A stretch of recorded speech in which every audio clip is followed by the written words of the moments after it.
Welcome back to Houston Life. There are a few people in life who don't age. Jennifer Lopez, Cambrell Marshall. Right? Yes. Unfortunately, we are not those people, though. Excuse me? I am not that person. I am. But there are ways that you can slow down the aging process, and those ways are Botox and fillers, and you got to go to the experts. Joining us now, Dr. Richard Laconi with the Institute of Anti-Aging Medicine and Skin Spa, along with Aaron, Nancy, and Kristen. It is so great to see you in studio, Dr. Laconi. Got the whole team here today. Got the whole team. Before we get started on what we're doing, you guys have 25 years experience. You were first and foremost of being trained when it came to injectables and Botox and all the things before it was a thing. Yeah, before it was actually even physically approved by the FDA. We were training in Canada with, because they had it 5 years ahead of time. So, and with the group that really made Botox Cosmetic a thing, you know, the surgeons And where you go absolutely matters. Full disclosure, Courtney and I are happy customers. The injectors here are top notch. Paige Parks is our first patient today. Famous Paige Parks. And Aaron is doing a little lip filler, it looks. Rich? You can do a little Botox on the upper lip with the vertical lip lines. Oh, okay. And so this is what is known, if people have heard this at home, it's called the lip flip. Explain that quickly of how this does. Because all it does is relax this muscle a little bit to allow a little bit more of the pink part of your lip to show. So it's kind of like an easy way, you know, the only other way to do that is put fillers in. It's a little bit more of a process.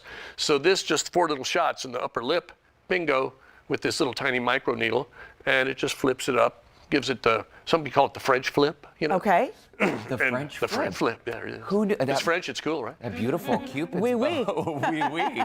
And Paige, I know you have a needle in your face right now, but Dana Laconi, who's your spouse, Rich, that's right. she's here. Hi, Dana. Told me that you had a bad experience once when you went someplace else, or someone came to you Yes. to do filler? Yes. What happened? No more Botox parties.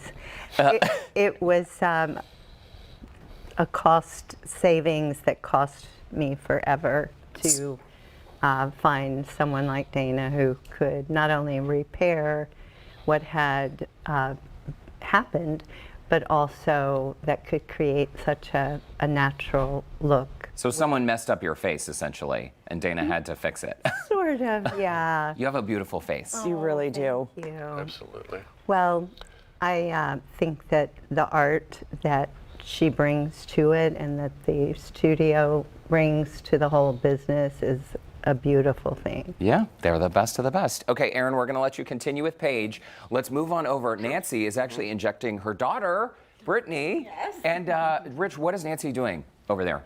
Let's see, well, right now, you're gonna put a little touch of filler in the upper lip. This is another way to suppress the upper lip lines, the pucker lines. Some people call them smoker's lines, even though it's not associated really with smoking, but it's to re-volumize the upper lip. Just put a little touch of volume in the upper lip and it just kind of expands it, and the vertical lip lines can virtually disappear. You know, we're seeing a lot of these mugs now with straws, and even wearing a night guard, which, Nancy, I've talked to you about wearing my night guard. I've talked to Dana about this. And so we're going to develop lines because of that over the years. And this is a simple way to get it done. What I think is when people think, they get nervous when they think lip fillers because it looks unnatural. Yeah. Well, and this is not the case. Yeah, you can screw it up. I mean, Right. no question about but that. But what I'm saying is that you guys are always about less is more. Less is more. Yeah, basically you want a simple, refined enhancement. And, but you know, talking about the lines, a lot of it is really just the way we speak. Sure. Because vowel sounds make you pucker.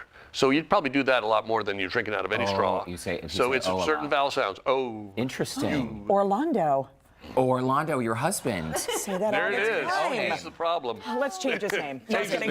That's A it. lot of people might be wondering, okay, how young is too young? At what age should I start doing Botox injectables? I used to hear like, oh, you start early. I thought that was bogus, but I am such a believer in that. It's prevention, right? Yes, it is. It's prevention. These techniques really, you can try to snatch things back in time, but really it's so much easier and so much more natural looking if you just touch it up periodically as you grow older, and you can just keep things the way they are. I mean, for very long time. Okay, well, listen, there's a very sad and lonely chair over here, and I am overdue for my injection. Sorry, Nancy, to squeeze by it. And Kristen always, you know, does Hooks a great you up. job. Okay, while you're getting your Botox set, Brittany, just thumbs up, thumbs down while your injection's happening. I know you've been numbed, but how does it feel? Are you feeling any pain? Thumb up, thumb down? I mean, Feels good. Okay, awesome, feels good. I love it. Very brave to do this on TV too for the lips. Derek, what are you getting done? Oh, just Botox. Okay. So Brandon and I go in for Botox. Usually Dana will do it. Sometimes Rich does it. Nancy's done it before. Kristen's done it. We never get the numbing cream. We just go straight for it. Big 'Cause girl. It's a tiny. What'd you call You're a me? big girl. I am a big girl. I'm a big girl now. Yes, you know it. But the needles are tiny, right? They're a They are. pediatric needle. 32 gauge. They're as fine as you can make a needle technically. Like I say all the time, the needles that we use were the ones that are developed for pediatric injecting of insulin. So, you know, these were scientifically developed to make it as smooth and simple an insertion as possible. And Kristen's having me frown or scowl and then raise my forehead so she can see where the Botox is needed. Is that right? That is correct. Okay. So now you're marked and you're ready to go. And I will say the downtime, very minimal, Dr. Laconi. If somebody's thinking about Botox, you can do this in the lunch hour, return back to work. Absolutely. Yeah, the downtime for Botox is basically zero. I mean, Right. you know, and filler just a tiny bit, you know, you might swell a little bit, but generally speaking, you know, major downtime is not part of it. And you usually want to ease off in the gym or any kind of exercise for 2 days, We right? tell people, yeah, depending on Botox for 1 day, fillers probably 2, and a few other. We have a nice little descriptive page that tells Perfect. you everything not to do. Listen, Derek's in good hands as well as the ladies here, and I have to tell you, my stamp of approval on the Institute of Anti-Aging. It's always great and lovely to have you guys in studio today. Good to Great be to here. see you too, Paige. And the bumps go away in just a few minutes. in I case mean, you're they wondering. do, because I did this right before the show, too. You did? I did. my If you're gosh. interested in the Institute of Anti-Aging Medicine and Skin Spa, I know you are, give them a visit. Their website, antiageinstitute.com. Well, thanks so much. I'm feeling good. Put it all in there. Put it all in there. These bumps will go away.